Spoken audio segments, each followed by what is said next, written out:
Ce soir, je voudrais partager un message avec un mot, juste le titre. Le titre, c'est entier. Entier. Juste un mot, comme ça c'est facile à retenir. Je voudrais partager avec vous sur cette thématique. Être entier. Entier pour Dieu. Être tout entier. Être entièrement à notre Dieu. Vous savez que dans le livre du Deutéronome, dans l'Ancien Testament, donc c'est un des commandements que Dieu va adresser à son peuple. C'est dans le Deutéronome au chapitre 18. Si vous avez la Bible, c'est voilà, Deutéronome 18, au verset 13. Tu seras entièrement à l'Éternel. Tu seras entièrement à l'Éternel ton Dieu. Car ces nations que tu chasseras écoutent les astrologues et les devins, mais à toi, l'Éternel ton Dieu ne le permet pas. Donc on voit que c'est dans un contexte bien précis, mais ça nous touche tous. Tu seras entièrement à l'Éternel ton Dieu. Il n'est pas écrit tu seras à l'Éternel, mais il est précisé, tu seras entièrement à l'Éternel ton Dieu. Il y a ici une volonté de Dieu de nous d'avoir son peuple entièrement à lui. Et c'est ce dont nous allons parler cet après-midi, entièrement à l'Éternel ton Dieu. Si vous vous dites, mais c'est égoïste, pourquoi Dieu nous veut entièrement à lui? Tu peux raisonner simplement avec un petit parallèle. Dans le couple, où un couple normalement constitué ne tolère pas que le mari soit à la femme 80% du temps. On le comprend facilement, ça.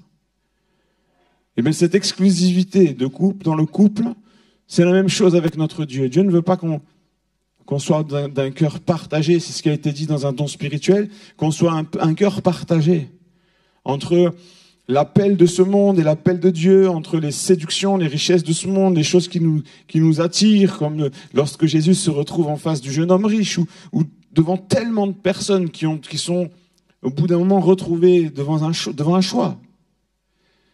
On est tous là par choix. Et il nous faut continuer de rester dans ce choix. Peut-être que quelqu'un ce soir, ça a été dit dans le monde spirituel, il y a un choix, il y a un chemin, voilà. Attention. Ce soir, on désire parler sur le fait d'être entier envers notre Dieu. Vous savez, j'aime beaucoup cette illustration toute simple. Je suis allé dans le frigo et j'ai pris 2 boissons. Celle-ci, je ne sais pas, peut-être c'est à quelqu'un, une eau à la menthe. Et j'ai pris une boisson, un Oasis, voilà, que tout le monde connaît. C'est une eau, elle a marqué 0% de sucre. Il y a marqué parfum menthe. Et c'est beau, il y a une belle feuille de menthe. Je ne sais pas si les caméramans de la NASA peuvent filmer, voilà, bien. Tu vois, la feuille de menthe, elle te fait penser qu'il y a de la menthe. Mais quand je regarde les ingrédients, eau, fibres alimentaires, dextrine, acidifiant, acide citrique, c'est ce qu'on met dans les voitures ou non? Non, pardon, c'est le citron, c'est jus de citron. C'est l'acide nitrique qu'on met dans les voitures. Arôme naturel de menthe. Voilà, c'est la seule trace de menthe. Élie, la seule trace de menthe, c'est l'arôme naturel de menthe. C'est pas de la menthe. C'est un petit chouïa de menthe. Un petit chouïa. Ok. Alors vous n'êtes pas convaincu parce que Élie vient de me casser mon illustration, mais dans l'Oasis, comme on dit, Oasis is good. Normalement, caméraman s'il vous plaît, normalement c'est un Oasis pêche abricot. Vous me suivez? C'est pas le préféré, c'est... Merci. Teneur en fruits, 12%. Donc dans un Oasis pêche abricot, tu t'attends à avoir de la pêche et de l'abricot. Eau de source, 80%. Donc c'est déjà bien qu'il y ait de l'eau de source, c'est bien. Jus de fruits à base de concentré. Pommes, on ne sait pas combien de pourcents, c'est assez flou. Et écoutez bien, pêche, 3%. Abricot, 3%. 3%. Alors Élie, qu'est-ce que t'en penses? Ah, merci. Non, parce que je te sentais fébrile sur la menthe. Je te sentais fébrile. Donc 3%, t'achètes une boisson pour boire un peu d'abricot, tu dis, je le sens trop le goût de l'abricot. En fait, c'est pas du tout de l'abricot. C'est des colorants, des émulsifiants E64, 82, 8. Mais c'est pas de l'abricot. Et pourtant, il y a une belle étiquette, vous voyez. Vous avez vu où je voulais en venir, et souvent, c'est ce qui est trompeur. Bon, sur la marchandise, hein, du packaging, de la com, tout est fait. Des belles pubs, hein. Les publicités d'Oasis, moi, c'est mes pubs préférées. Non, je vais pas refaire la voix des personnages des pubs d'Oasis. Mais le problème, c'est que le chrétien, on peut avoir de la belle com, bien parler, avoir une belle étiquette, mais ce qui compte, c'est ce qui est à l'intérieur. Et c'est facile de vouloir faire comme un tel, une telle, essayer de... Mais Dieu ne nous demande pas de faire semblant d'être de l'Oasis à l'Orange, il nous demande d'être entier pour lui. Vous comprenez? Il nous demande d'être entier. Ça signifie que nous savons quel est le pourcentage. On sait où on en est avec Dieu. On sait si notre relation avec le Seigneur, elle est en premier ou si elle est tout au fond de notre vie. Et ça nous regarde, nous savons, mais Dieu sait aussi si on est entier ou pas. Il y a un texte c'est la première fois que je prêche dessus, je crois, enfin peut-être une fois, mais en tous les cas qui m'a interpellé, mais il est assez violent. Je voudrais vous le lire, c'est dans Daniel au chapitre 5.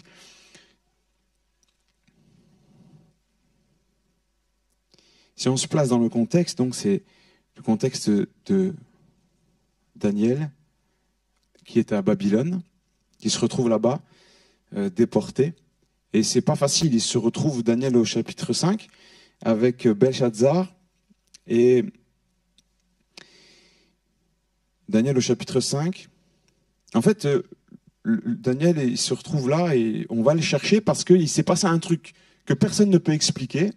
Et on va chercher Daniel pour voir s'il peut l'expliquer, parce qu'on a compris que Daniel était animé d'une autre intelligence que celle de tous les autres, des magiciens, des sorciers, des astrologues, de tout ce qui se trouvait en Babylone. Personne ne pouvait expliquer ce qui venait de se produire. Alors on va chercher Daniel en pensant qu'il pourrait peut-être donner une explication. En fait, il s'était passé quelque chose, c'est que le roi était là avec tous ses convives, il y avait ses concubines, il y avait des idoles, il y avait du vin, il y avait de la nourriture, c'était une grande fête. Et pendant ce moment-là, alors qu'ils ont pris le matériel qui était dans le temple de l'Éternel, des vases d'or, ils s'en sont servis pour faire leur fête à eux, pour honorer d'autres dieux. Et à ce moment-là, il y a une main qui est apparue dans la pièce et qui a écrit sur le mur des inscriptions que personne ne comprenait. Une grosse main. Ça fait un peu peur. Une main qui a... ça vous choque pas? Je sais pas, une main qui... Donc le roi, il a peur. On appelle Daniel. Daniel, il est très fort. Et le roi voulait lui donner de l'argent. Il lui dit au verset 16, « J'ai appris que tu peux donner des explications et résoudre des questions difficiles. Maintenant, si tu peux lire cette écriture et m'en donner l'explication, tu seras vêtu de pourpre. Tu porteras un collier d'or à ton cou et tu auras la 3e place dans le gouvernement de ton royaume. » Une super promotion pour Daniel. Daniel répondit en présence du roi, « Garde tes dons. Garde tes dons. Et accorde à un autre tes présents. Je lirai néanmoins l'écriture au roi et je lui en donnerai l'explication. » Daniel explique ce qui s'est passé et l'inscription. Et au verset 24, il est dit, « C'est pourquoi il a envoyé cette extrémité de main qui a tracé cette écriture. Voici l'écriture qui a été tracée, comptée, pesée et divisée. Et voici l'explication de ces mots. Comptée, tu as été compté. Dieu a compté ton règne et il y a mis fin. Pesé, tu as été pesé dans la balance et tu as été trouvé léger. Divisé, ton royaume sera divisé et donné aux Mèdes et aux Perses. » Ici, moi, je veux m'arrêter quelques instants sur ce mot-là. Tu as été pesé dans la balance et tu as été trouvé léger. Si nous sommes entiers, pour notre Dieu, on a du poids spirituellement. Vous comprenez? On a du poids. Cette légèreté du roi, Belshazzar, Daniel va la lui reprocher en lui disant « Tu aurais dû te souvenir que ton père lui-même avait été châtié par Dieu pendant un temps. Tu aurais dû être enseigné par cela et ne pas être en abomination au Dieu d'Israël. Tu aurais dû en tirer le son, mais tu ne l'as pas fait. Nous, on se place dans notre contexte. À nous, je ne vous compare pas, ni vous ni moi, à Belshazzar. Mais ici, il y a quelque chose que nous devons comprendre. C'est que, oui, Dieu pèse nos cœurs, en fait. On dit qu'on est entier à Dieu. Il y a des superbes cantiques. Je vais le partager la dernière fois, me semble-t-il. Je te donne tout, voyez, toute ma vie, la donner pour toi. Luc Dumont, gloire à Dieu, super chant. Toute ma vie, oui, toute ma vie. Et Dieu pèse. Quand toi tu dis toute ma vie, Dieu regarde. Est-ce qu'il y a toute ta vie dans cette balance? Et c'est une question qu'on doit tous se poser régulièrement. À la conversion, on y va, on fonce. Gloire à Dieu, le Seigneur touche nos cœurs et on y va, on s'engage avec lui. Et puis les mois passent et c'est là qu'il nous faut être vigilant. Est-ce que toute ma vie, elle est encore là devant Dieu? Est-ce que je lui ai remis toute mon existence? Est-ce que mon cœur est entier pour Dieu? Dieu pèse nos vies dans sa main. Dieu pèse nos vies. Et on ne peut pas tromper Dieu. On ne peut pas faire semblant d'être, voilà, on ne peut pas être... En tout cas, Dieu ne veut pas qu'on soit des imitateurs, de pâles imitations.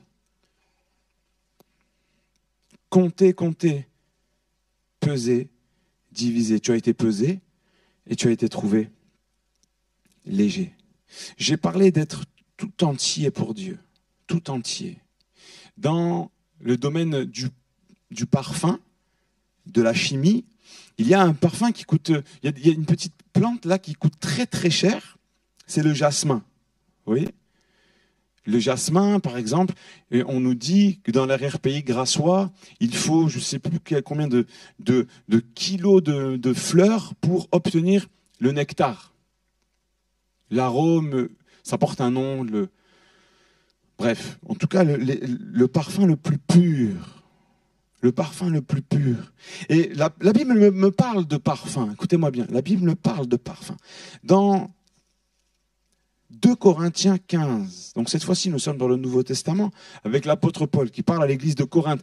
L'église de Corinthe, c'était pas une église facile, c'était une église dans laquelle, en tout cas, le contexte était terrible. La ville de Corinthe était une ville où il y avait de la débauche et il y avait comme ça des mélanges de parfums qui se faisaient, vous voyez. Et l'apôtre Paul va encourager l'église de Corinthe à être entier, à être consacré, à garder la bonne odeur de Christ. 2 Corinthiens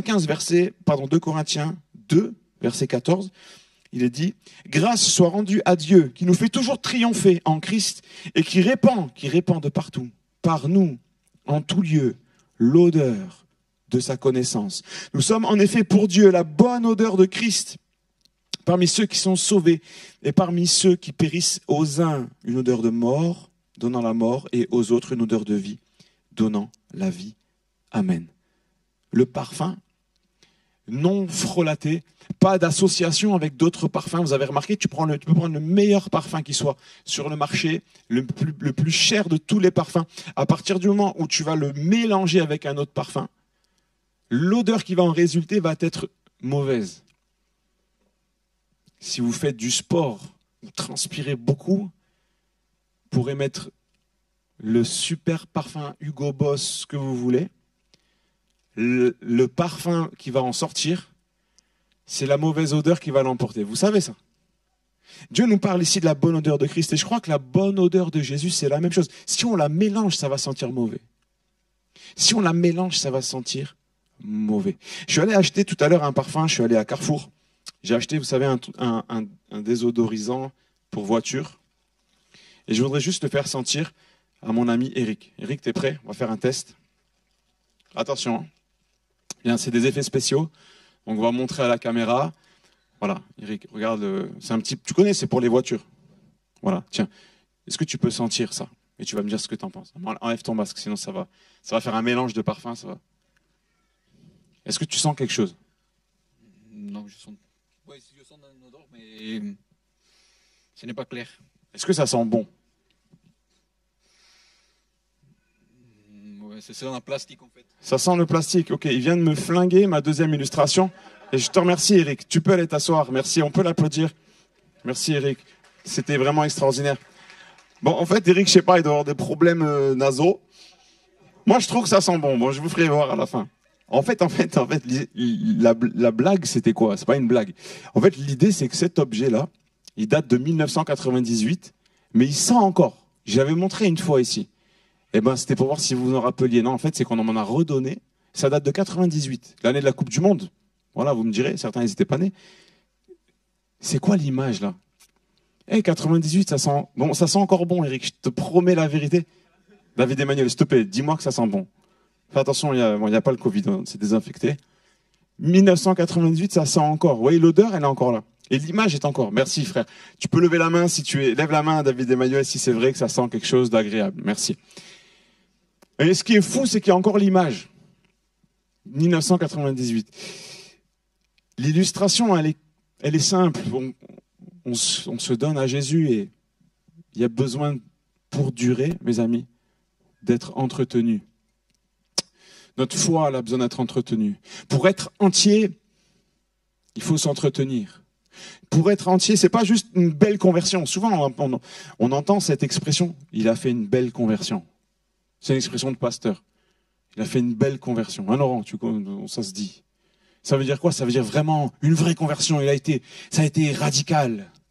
Oui, c'est bien. Mais la Bible, elle me dit aussi que c'est pas le début d'une chose qui compte. C'est la fin. C'est à la fin qu'on compte les points. La vie, c'est comme un match de foot, mes amis. C'est à la fin qu'on regarde le score. Et il nous faut être vigilants. Il nous faut être vigilants à rester entier. Rester entier, ne pas... C'est facile de baisser le niveau. C'est facile de baisser le niveau. C'est facile de se relâcher. Qui restera entier? Qui restera entier? C'est une vraie question. Et Jésus nous demande, tu aimeras le Seigneur ton Dieu de tout ton cœur, toute ton âme, toute ta force, de toute ta pensée. Il y a ici un désir d'exclusivité. Notre Dieu nous veut pour lui. Alléluia. Notre Dieu nous veut pour lui. Et on vit un contexte un peu compliqué en ce moment. Et vous le savez. Mais ce qui est fou, c'est que Jésus avait prévu ce contexte. Jésus avait prévu ce contexte. Jésus avait prévu les heures difficiles de l'Église. Et croyez-moi, nous ne vivons pas les heures les plus difficiles de l'Église. Vous n'avez pas l'air convaincu, mais c'est vrai. Dans les Cévennes, à 250 ou 300 km d'ici, allez voir là-bas ce qui s'y passe, regardez sur Internet, ce qui s'est passé en tous les cas. Il y a des souvenirs sur lesquels on a torturé des chrétiens, on a massacré des gens, juste pour leur foi. Jésus dit dans Jean chapitre 16, si vous avez vos Bibles toujours, Jean chapitre 16. Fais-moi penser, Eric, à ne plus jamais faire appel à toi pour les illustrations.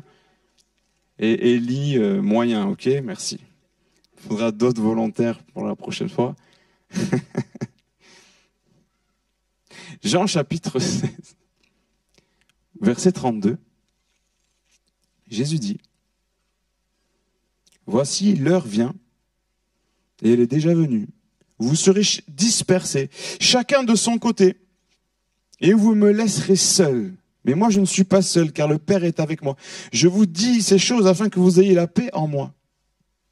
Vous aurez des tribulations dans le monde, mais prenez courage, j'ai vaincu le monde. » Amen. Et quand Jésus parle des tribulations que les gens vont avoir, c'est pas seulement celles de l'Église primitive. Oui, l'Église primitive va avoir des tribulations dans le monde. Les gens vont être dispersés, mais c'est pas que l'Église primitive qui va être dispersée au lendemain de la crucifixion, où c'est vrai qu'il va y avoir la persécution de l'Église primitive. Les gens vont être dispersés, même à la croix, et les gens se sont déjà dispersés. Beaucoup de gens ont déjà eu peur et sont partis se cacher. Mais Jésus parle de cette espèce de dispersion qu'il allait avoir, où oui, les chrétiens ne vont pas dominer le monde. On va pas être des stars. Nous n'allons pas conquérir le monde politique dans les différents pays où nous allons aller. Ce n'est pas à cela que Dieu nous appelle. Dieu nous appelle à être entiers. Dieu nous appelle à être entiers pour lui. Et en étant entiers pour lui, on sera un témoin pour les autres. C'est notre amour pour lui qui fait la différence depuis 2000 ans. C'est l'amour pour le Seigneur qui est là comme un bon parfum qui se répand. Cette bonne odeur, elle a plus de 2000 ans.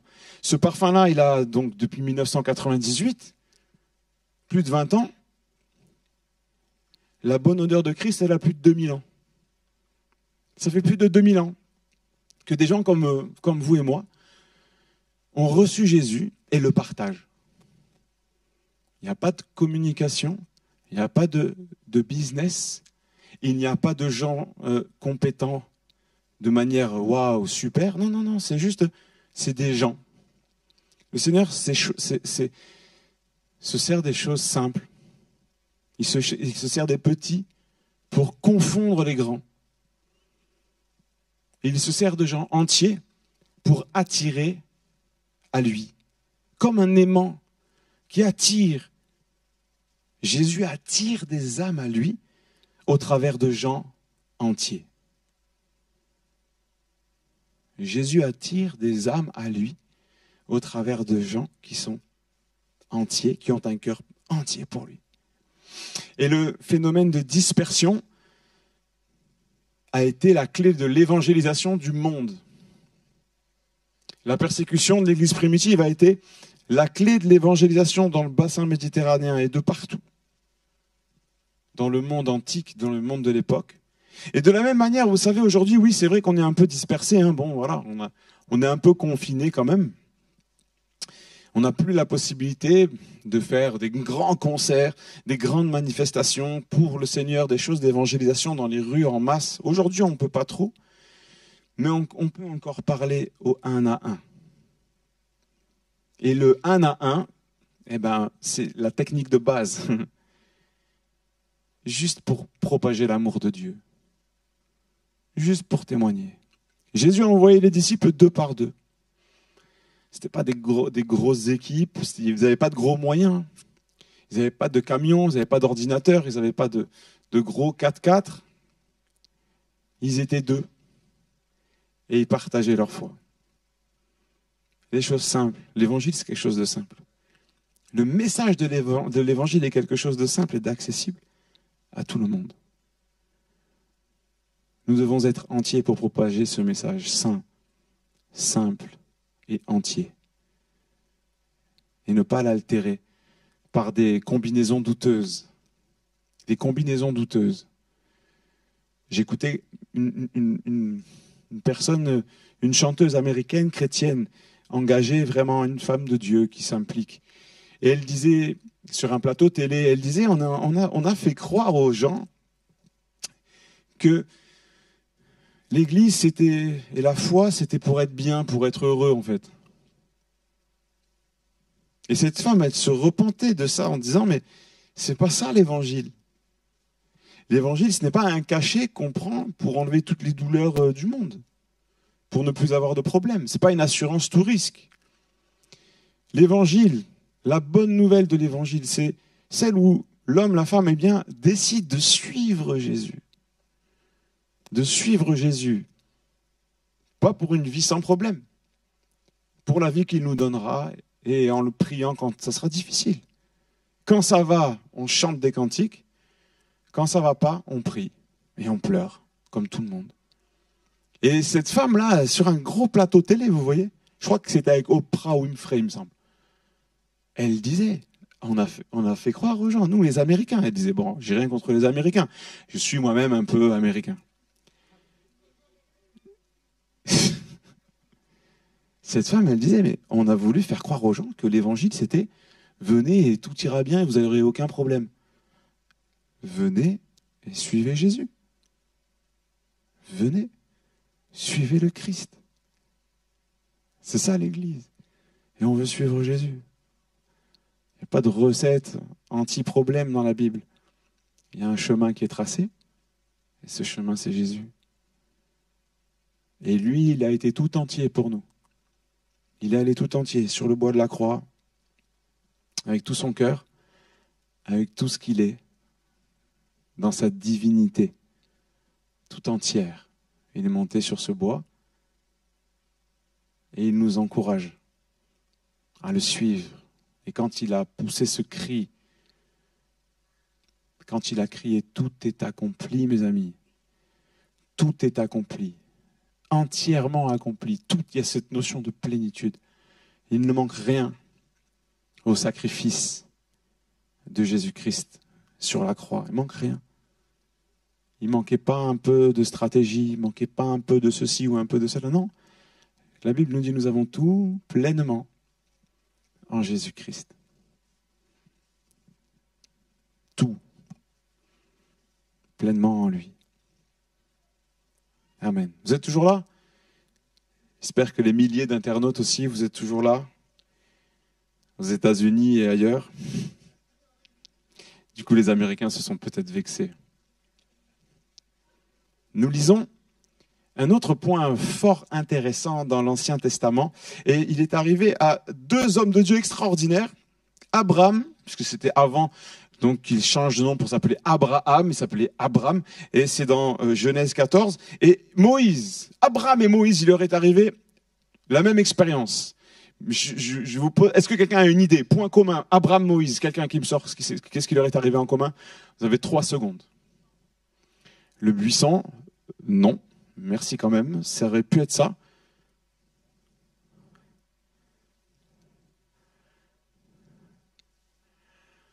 Non, frère. Et non. Et non, parce que c'est Moïse et Élie. Bien tenté, frère.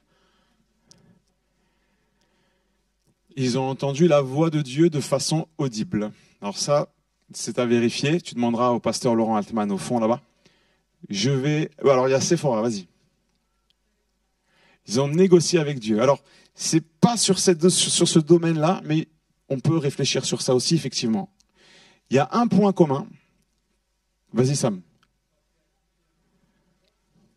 Ouais, super. Ouais, magnifique. Bravo. Mais c'est pas ça. Bon, ok, je vais faire un message spécial sur tous les points communs entre Moïse et Abraham, mais c'est vrai que c'est super intéressant. En fait, je vais en donner un. Moi, en tout cas, il m'a interpellé. Exode, chapitre 10, je vais commencer par Moïse. Ok ? Moïse se retrouve devant Pharaon. D'accord ? Exode 10, c'est juste avant Exode 12. Bon, il y a Exode 11, vous avez compris, mais Exode 12, c'est la Pâque. Donc, un tout petit peu avant la Pâque, il y a ce moment. C'est avant la dernière plaie, en fait. Moïse se retrouve devant Pharaon. Il va le voir. Et elle est très forte, cette illustration. Et honnêtement, c'est fort. Alors, Exode chapitre 10, au verset 24. Allez, nous lisons au verset 24. Pharaon appela Moïse et lui dit, « Allez, servez l'Éternel, il n'y aura que vos brebis et vos bœufs qui resteront. » Donc, il y a une négociation qui est très longue au fil des 10 plaies.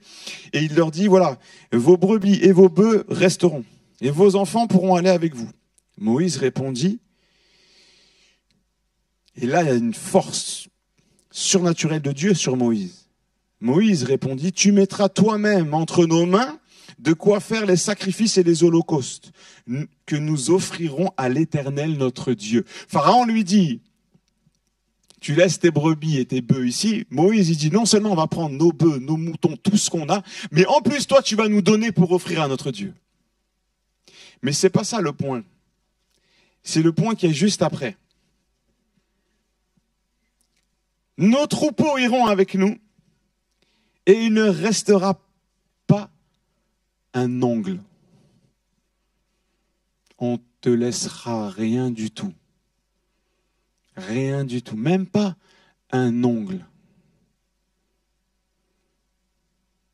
Abraham pour les puristes, se retrouve dans la même situation face à face avec le roi de Sodome. Genèse 14, c'était ça le point commun. Genèse 14, au verset 23, à peu près. Genèse 14, au verset... nous allons lire au verset 21. Le roi de Sodome dit à Abraham, « Donne-moi les personnes. » Lui, il voulait les âmes. Je crois qu'il y a une autre traduction qui dit « Donne-moi les âmes. » Et prends pour toi les richesses. Abraham répondit au roi de Sodome, « Je lève les mains vers l'Éternel, le Dieu très haut, maître du ciel et de la terre. Je ne prendrai rien du tout de ce qui est à toi, même pas un fil, ni un cordon de soulier, afin que tu ne dises pas, j'ai enrichi Abraham. Rien pour moi, seulement ce qu'ont mangé les jeunes gens et la part des hommes qui ont marché avec moi, Abner, Eshcol et Mamré, eux prendront leur part. Je ne prendrai rien de toi, verset 23, je ne prendrai rien de tout ce qui est à toi, même pas un fil. Moïse lui dit à Pharaon, mais on laissera même pas un ongle ici. Abraham lui dit, tu vas même pas me donner un fil. Je veux rien de toi. Vous comprenez ce que c'est entier? C'est Moïse qui dit, on prend tout et on bouge. On sort de l'esclavage tous. Et on laisse rien du tout ici. C'est Abraham qui dit, nous, on veut rien de toi, rien des richesses de ce monde, rien des richesses du roi de Sodome qui voulait, il lui disait, mais donne-moi les âmes, donne-moi les gens, et toi tu prends les richesses. Abraham, il a dit, non, aucune richesse. Aucune richesse. Et il a donné, vous connaissez le texte, il a donné la dîme de tout. Il a honoré le roi de Salem, qui est devenu le roi de Salem, Jérusalem, le prince de paix. Il y a une image prophétique ici, une théophanie de Jésus-Christ au travers de ce passage glorieux que je vous invite à étudier tranquillement dans Genèse au chapitre 14. Être entier, être sans compromis. Daniel a vécu la même chose, où Belshazzar lui dit, mais je vais te donner de l'argent, tu vas me donner l'explication du songe. Et il lui dit, garde ton argent. Les trois hommes de Dieu, là, ont vécu un peu la même chose. Face aux autorités de ce monde, nous devons revendiquer l'autorité de Christ dans nos vies. Face aux séductions, nous devons revendiquer ce qui ne nous a pas séduits. Dieu ne nous a pas séduits. Il s'est offert à nous. Il s'est livré sur le bois de la croix pour nous. Le Seigneur Jésus n'est pas venu par la porte de la séduction pour nous. Il s'est proposé à nous. Son amour nous a été proposé et nous avons choisi. Nous l'avons choisi. Il ne nous a pas séduits. Nous l'avons choisi. Et il nous avait choisi lui-même avant qu'on le choisisse. Parce qu'il sait tout. Avant que nous l'ayons aimé, lui nous a aimés. Il nous a aimés le premier, les amis. Il nous a aimés le premier. Donc ici, on voit bien ce contexte où l'entièreté n'est pas une option. Si Abraham avait négocié avec le roi de Sodome, si Moïse avait négocié avec Pharaon, vous imaginez ce qui se serait passé? Si Daniel avait négocié avec Belshazzar, que se serait-il passé? Il se serait retrouvé avec un peuple de Dieu qui se serait fourvoyé et où les leaders auraient cautionné, les leaders eux-mêmes auraient été porteurs de cette erreur grave. Et dans l'histoire de l'Église, il y a eu à des moments donnés des hommes qui sont devenus les pères de l'Église, mais plus tard, des réformateurs qui se sont levés en disant, nous ne tolérerons pas tel et tel compromis. Des gens comme Jan Hus, dont j'ai déjà parlé, des gens comme Calvin Luther en leur temps également, dont nous sommes quelque part les héritiers, que nous le voulions ou pas. Ces gens-là, ils ont osé se confronter. Ils se sont confrontés à ce que tout le monde était sur le point d'adopter, en disant non, nous ne prendrons rien, même pas un fil. Nous voulons rester entiers, Et Jan Hus, à Prague, il y a sa statue, je vous avais partagé ça, et sa statue qui évoque le sacrifice de cet homme pour sa foi. Cet homme qui a été brûlé pour sa foi. Cet homme qui a été une source d'inspiration, un père de la Réforme. Avant la Réforme, cet homme-là était un pionnier. Et nous sommes là dans une génération 2021, Covid, une génération qui perd ses repères, une génération floutée par toutes sortes de problèmes, toutes sortes de faux packaging de vie que l'on voudrait nous faire boire.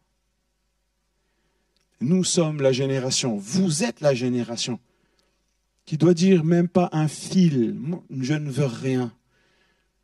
Cette exclusivité de cœur, elle est dure. Elle est dure parce que c'est une position ferme que Dieu demande. Mais ô combien le prix que Jésus a payé a été plus élevé que le nôtre.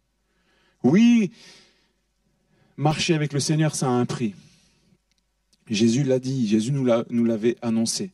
Il a dit, vous aurez des tribulations dans le monde. Mais prenez courage, j'ai vaincu le monde, pardon. Et quand Jésus dira, mais celui qui veut me suivre, qui renonce à lui-même. C'est quoi qu'il renonce à lui-même? Ben c'est ça, les amis. On est là, on est dans ça. Qu'il porte sa croix. Et qu'il me suive. Renoncer à toi-même. C'est ça, être entier avec Dieu. En disant, oh, Seigneur, prends toute la place. Ça ne veut pas dire que tu n'as plus d'identité. Ça ne veut pas dire que tu deviens un robot lobotomisé. Non. Renoncer à nous-mêmes, c'est renoncer à ce qu'il y a de mauvais en nous en disant, Seigneur, je renonce à mon ancienne nature. Je renonce à ce qui fait de moi un pécheur et je te demande de m'aider à sortir de ça. Et que l'homme nouveau prenne plus de place. Qu'il y ait une nouvelle création en moi qui continue. Parce que la nouvelle naissance n'est que le début, frères et sœurs. La nouvelle naissance, c'est le début de la conversion. C'est le premier pas où on décide de suivre le Christ. Mais après, il y a toute la vie de sanctification. Toute cette vie où nous devons pourchasser cette entièreté pour Dieu. Tu seras entièrement à l'Éternel, ton Dieu. Tu seras entièrement à l'Éternel, ton Dieu. Je termine avec un dernier exemple. C'est toujours Daniel. Vous savez, Daniel, il a fait preuve d'audace et les compagnons de Daniel aussi dans un autre texte. Mais Daniel, il a été très courageux. Si nous lisons dans Daniel au chapitre 6, vous savez, c'est ce texte où le roi, sous l'influence de conseillers, va sortir une loi. Une loi qui va interdire que l'on prie quelqu'un d'autre que lui-même, que cette statue. D'autres hommes politiques dans l'histoire du monde ont sorti ce type de loi. Les dragons du roi de Louis XIV, là, c'est ce qu'ils faisaient envers l'Église protestante en France. Daniel chapitre 6, au verset 10. Lorsque Daniel sut que le décret de l'Assemblée nationale, c'est ça, c'est le même truc que ce... Voilà. Je ne dis pas qu'on a voté ça à l'Assemblée nationale, mais vous comprenez, c'est les politiques qui ont influencé et qui ont donné cet ordre. Et il se retira dans sa maison, où les fenêtres de la chambre supérieure étaient ouvertes en direction de Jérusalem. Donc il est à Babylone, c'est loin, peut-être 800 ou 1000 kilomètres, quelque chose comme ça. Et 3 fois par jour, il se mettait à genoux, il priait et louait Dieu comme il le faisait auparavant. Alors ces hommes entrèrent tumultueusement et ils trouvèrent Daniel qui priait et invoquait son Dieu. Là, ils vont crier au scandale. Daniel est un homme entier. Le décret est rentré en application. Qu'est-ce qu'il fait? Il aurait pu au moins fermer les fenêtres. Il a dit, je ne ferme pas les fenêtres, je suis quelqu'un d'entier. Je vais prier comme j'avais l'habitude de faire 3 fois par jour. Il se tournait vers Jérusalem et il priait. Les hommes arrivent, ils crient au scandale. Il aurait pu essayer de négocier. Daniel, c'était quelqu'un d'entier. Et il se retrouve comment? Il se retrouve dans la fosse aux lions. Vous connaissez ce texte-là. Mais il y a un élément fort ici, au verset 22. Donc Daniel passe la nuit dans la fosse avec les lions. La Bible me dit que le diable est comme un lion rugissant. C'est Jésus qui parle, cherchant qui il dévorera. Ici, Daniel, il passe la nuit avec des lions, et certainement qu'il devait avoir faim, les lions. Faim ou pas faim, moi, j'aimerais pas passer une nuit avec des lions, ok? On ne sait jamais. Au verset 22, il est dit, mon Dieu. Alors, vous savez que le roi, il s'est pris d'affection. C'était Darius. Il s'est pris d'affection pour Daniel. Mais bon, c'est comme ça. Il a fallu qu'il le mette dans la fosse. Mon Dieu, au verset 22, a envoyé son ange et a fermé la gueule des lions qui ne m'ont fait aucun mal, parce que j'ai été trouvé innocent, pur, entier, pourrions-nous dire, parce que j'ai été trouvé innocent devant lui et devant toi non plus, ô roi, je n'ai rien fait de mauvais. Alors le roi fut très joyeux, etc. Vous connaissez la suite de ce texte. Ici, c'est très fort. Quelqu'un d'entier bénéficiera toujours de la protection de Dieu. D'une manière ou d'une autre. Frères et sœurs, les gens persécutés n'ont pas été abandonnés par Dieu. Les gens persécutés, vous savez, la Bible, dans l'Apocalypse, nous parle des gens qui ont été décapités pour leur foi. Ces gens-là, ils ont une place d'honneur dans le royaume de Dieu. Et nous, notre raisonnement occidental du XXIe siècle nous fait croire que ceux qui souffrent pour leur foi, ah là là, c'est terrible, parce que les coups, c'est eux qui les prennent. C'est très difficile. Mais Dieu recueille chaque larme. Dieu recueille chaque larme, chaque injustice, chaque trahison, chaque coup. Et Dieu regarde l'Église en France. Et il y a pareil, ce regard sur des jeunes qui sont malmenés, qui sont violentés par les médias, violentés par les réseaux sociaux, violentés par des vidéos où on se moque de leur foi, on se moque de notre Dieu, on veut nous imposer toutes sortes de courants de pensée, abjects, tous plus que les autres. Et Dieu regarde son Église. Est-ce qu'il y a des jeunes entiers ici? Est-ce qu'il y a des jeunes entiers qui vont tenir ferme, qui vont dire, mon Dieu a envoyé son ange dans la fosse et il m'a protégé. Le Seigneur nous protégera, mes amis. Si nous sommes entiers, nous tiendrons bon. Si nous sommes entiers, nous tiendrons. Et je crois que l'Église passe par des temps troubles, mais ce n'est pas la fin de l'Église. On n'est pas en train de vivre la fin du film, là. Nous sommes juste en train de vivre des temps de combat. Nous sommes en train de vivre des temps d'épreuve, au sens de fosse au lion, au sens de fournaise, au sens d'Égypte, au sens de Pharaon. Dans ce sens-là, oui, il y a des combats. Et nous ne devons jamais, jamais oublier que c'est notre Dieu qui aura le dernier mot. Mon Rédempteur se lèvera le dernier sur la terre. C'est lui, il a triomphé. Jésus a triomphé pour nous. Il a été entier pour que nous soyons entiers. Que le Seigneur vous bénisse richement. On va juste terminer par la prière, on va couper l'enregistrement.